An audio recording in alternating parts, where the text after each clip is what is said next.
BJP JDS ಮೈತ್ರಿಯಿಂದ ಅತಂತ್ರಗೊಂಡಿರುವಂತಹ Sumalatha ಮತ್ತೊಂದು twist ಕೊಟ್ಟಿದ್ದಾರೆ. ಮಂಡ್ಯದಲ್ಲೇ ನನ್ನ ಮುಂದಿನ ನಿರ್ಧಾರ ಏನು ಅಂತ ಘೋಷಣೆ ಮಾಡ್ತೀನಿ ಅಂತ ಸುಮಲತಾ ಹೇಳಿದ್ದಾರೆ. ಈ ಸುದ್ದಿಗಳನ್ನು ನೋಡೋಣ ಬಂಡಾಯ ಬೆಂಕಿ ನ್ಯೂಸ್ ಟಾಪ್ನಲ್ಲಿ. ಬಿಜೆಪಿ ಜೆಡಿಎಸ್ ಮೈತ್ರಿ ಬಳಿಕ ಮಂಡ್ಯ ಕ್ಷೇತ್ರ ಜೆಡಿಎಸ್ ಪಾಲಾಯಿತು. ಮಂಡ್ಯದಿಂದ ಎಚ್ ಡಿ ಕುಮಾರಸ್ವಾಮಿ ಸ್ಪರ್ಧೆಯು ಫೈನಲ್ ಆಯಿತು.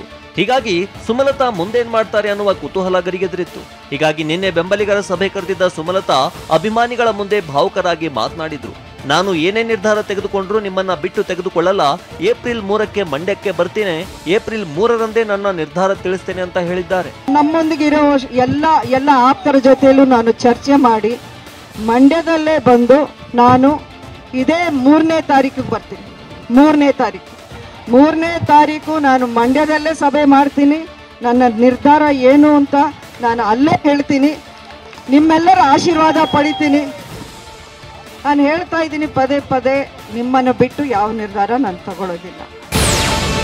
ನೀವು ಪೋಷಕರಾಗಲು ಕಾಯುತ್ತಿದ್ದೀರಾ? ಚಿಂತಿಸದಿರಿ. ಓಯಾಸಿಸ್ ಫರ್ಟಿಲಿಟಿ 90,000 ದಂಪತಿಗಳ ಜೀವನದಲ್ಲಿ ಸಂತೋಷವನ್ನು ತಂದಿದೆ. 7825893601ಗೆ ಕರೆ ಮಾಡಿ. ಅತ್ಯದ್ಭುತ ರಿಯಾಯಿತಿ ಪಡೆಯಿರಿ ಹಾಗೂ ಎಲ್ಲರಿಗೂ ಗುಡ್ ನ್ಯೂಸ್ ಕೊಡಿ.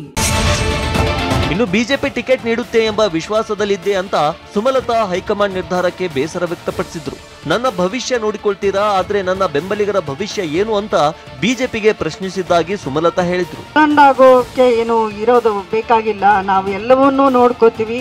ನಿಮ್ಮ ಕಾರ್ಯಕರ್ತರನ್ನು ನಾವು ಕೈ ಬಿಡೋವಂಥ ಪ್ರಶ್ನೆ ಇಲ್ಲ. ನಾನು ಮೊದಲಿನಿಂದನೂ JP ನಡ್ಡಾ ಅವ್ರನ್ನ ಭೇಟಿ ಆದಾಗಲೂ ಅದನ್ನೇ ಹೇಳಿದೆ. ನನ್ನ ಭವಿಷ್ಯ ಏನೋ ನೀವು ನೋಡ್ಕೋತೀರಾ, ಏನೋ ಮಾಡ್ತೀರಾ. ನನ್ನ ಕಾರ್ಯಕರ್ತರು ಏನಾಗಬೇಕು, ನಾನು ನಂಬ್ಕೊಂಡಿರೋ ಒಂದು ಬೆಂಬಲಿಗರು ಅವ್ರಿಗೆಲ್ಲ ನಾನು ಏನು ಆನ್ಸರ್ ಕೊಡಬೇಕು ಅಂತಾನೆ ನಾನು ಕೇಳ್ಕೊಂಡಿದ್ದೆ. ಶಿವಮೊಗ್ಗದಲ್ಲಿ ಬಂಡಾಯ ಬೆದ್ದಿರುವ ಈಶ್ವರಪ್ಪ ನಾಮಪತ್ರ ಸಲ್ಲಿಸೋಕೆ ಸಜ್ಜಾಗಿದ್ದಾರೆ. ಇದೀಗ ಮತ್ತೆ BSY ವಿರುದ್ಧ ಗುಡುಗಿದ ಈಶ್ವರಪ್ಪ ಹೊಂದಾಣಿಕೆ ಮಾಡಿ ಮಗನನ್ನ ಗೆಲ್ಲಿಸಿಕೊಂಡ್ರು ಎಂದಿದ್ದಾರೆ. ಅಷ್ಟೇ ಅಲ್ಲ, ನನ್ನ ಸ್ಪರ್ಧೆ ಮೋದಿ ಅಮಿತ್ ಶಾ ಅವರಿಗೂ ಇಷ್ಟ ಆಗಿರಬಹುದು. ಹೀಗಾಗಿಯೇ ನನಗೆ ನೋಟಿಸ್ ಕೊಟ್ಟಿಲ್ಲ, ಫೋನು ಮಾಡಿಲ್ಲ ಎಂದಿದ್ದಾರೆ.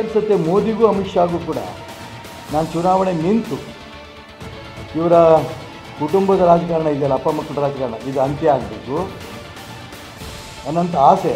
ಮತ್ತು ಇಡೀ ಕರ್ನಾಟಕ ರಾಜ್ಯದಲ್ಲಿಂದ ಸಾವಿರಾರು ನೊಂದ ಕಾರ್ಯಕರ್ತರಿಗೆ ನ್ಯಾಯ ಸಿಗಬೇಕು, ನನಗೂ ನ್ಯಾಯ ಸಿಗಬೇಕು ಅಂತ ಮೋದಿಗೂ ಮತ್ತು ಅಮಿತ್ ಶಾಗೂ ಆಸೆ ಇರಬಹುದು.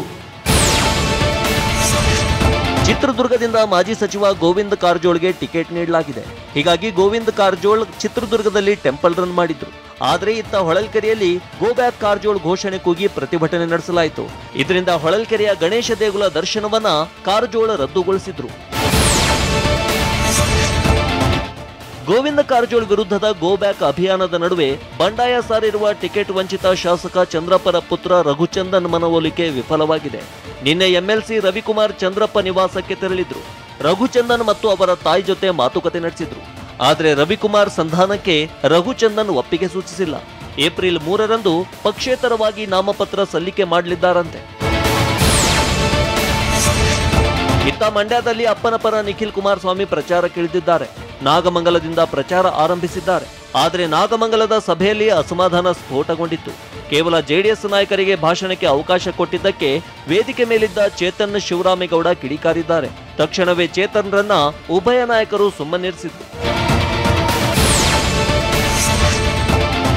ಉತ್ತರ ಕನ್ನಡ ಲೋಕಸಭಾ ಕ್ಷೇತ್ರದ ಟಿಕೆಟ್ ಮಿಸ್ ಆದ ಬಳಿಕ ಸಂಸದ ಅನಂತಕುಮಾರ್ ಹೆಗಡೆ ಸೈಲೆಂಟ್ ಆಗಿದ್ದಾರೆ. ಆದರೆ ಬಿಜೆಪಿ ಅಭ್ಯರ್ಥಿ ವಿಶ್ವೇಶ್ವರ ಹೆಗಡೆ ಕಾಗೇರಿ ವಿರುದ್ಧ ಬಂಡಾಯ ಅಭ್ಯರ್ಥಿ ಕಣಕ್ಕಿಳಿಸೋಕೆ ಉತ್ತರ ಕನ್ನಡ ಜಿಲ್ಲಾ ಬಿಜೆಪಿಯಲ್ಲೇ ತಂತ್ರಗಾರಿಕೆ ನಡೀತಿದೆ ಅಂತ ಮೂಲಗಳು ತಿಳಿಸಿವೆ. ಈ ಮೂಲಕ 28 ಕ್ಷೇತ್ರಗಳಿಗೂ ಅಭ್ಯರ್ಥಿ ಫೈನಲ್ ಆದ್ರೂ ಬಂಡಾಯದ ಬೆಂಕಿ ಮಾತ್ರ ತಣ್ಣಗಾಗ್ತಿಲ್ಲ.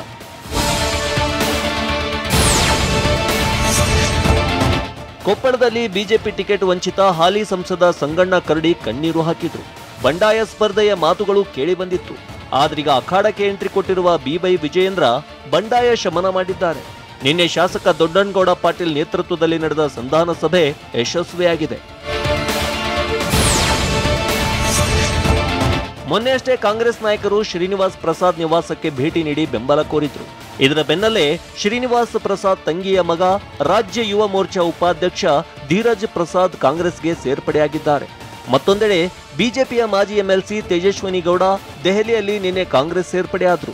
ಇನ್ನು ಸಿಪಿ ಯೋಗೇಶ್ವರ್ ಪುತ್ರಿ ನಿಶಾ ಯೋಗೇಶ್ವರ್ ಕೂಡ ಕಾಂಗ್ರೆಸ್ಗೆ ಜಿಗಿದಿದ್ದಾರೆ. ನೀವೆಲ್ಲರೂ ನೋಡಿರ್ತೀರ, ಆವಾಗಲೇ ನಾನು ಒಂದು 8-9 ತಿಂಗಳಿಂದ ಕಾಂಗ್ರೆಸ್ಗೆ ಸೇರಬೇಕು ಅಂತ ಹೋರಾಟ ಮಾಡ್ತಾ ಇದ್ದೀನಿ. ನನ್ನ ಪ್ರಯತ್ನ ನಾನು ಮಾಡ್ತಾ ಇದ್ದೀನಿ, ಇನ್ನು ಮುಂದೆ ಕೂಡ ಮಾಡ್ತೀನಿ. ನಮ್ಮ ತಂದೆಯವ್ರ ಸಪೋರ್ಟ್ ನನಗೆ ಕಂಪ್ಲೀಟ್ ಆಗಿದೆ. ಕಾಂಗ್ರೆಸ್ನಲ್ಲಿ ನಾನೊಬ್ಬ ಸಂಘಟನಾತ್ಮಕ ವ್ಯಕ್ತಿ. ಮೆರಿಟ್ಗೆ ನಿಜವಾಗ್ಲೂ ಹೇಳಬೇಕಾದ್ರೆ ಫ್ರಮ್ ಡೇ ಒನ್ ನಾನು MP ಆಗಿದ್ದಾಗಲೂ ಕೂಡ ತಮಗೆ ಗೊತ್ತಿದೆ AICC ಮೂಲಕ ಅನೇಕ ಸಂಘಟನಾತ್ಮಕ ಜವಾಬ್ದಾರಿಗಳನ್ನು ಭಾರತದಾದ್ಯಂತ ನಾನು ನಿಭಾಯಿಸಿದ್ದೆ.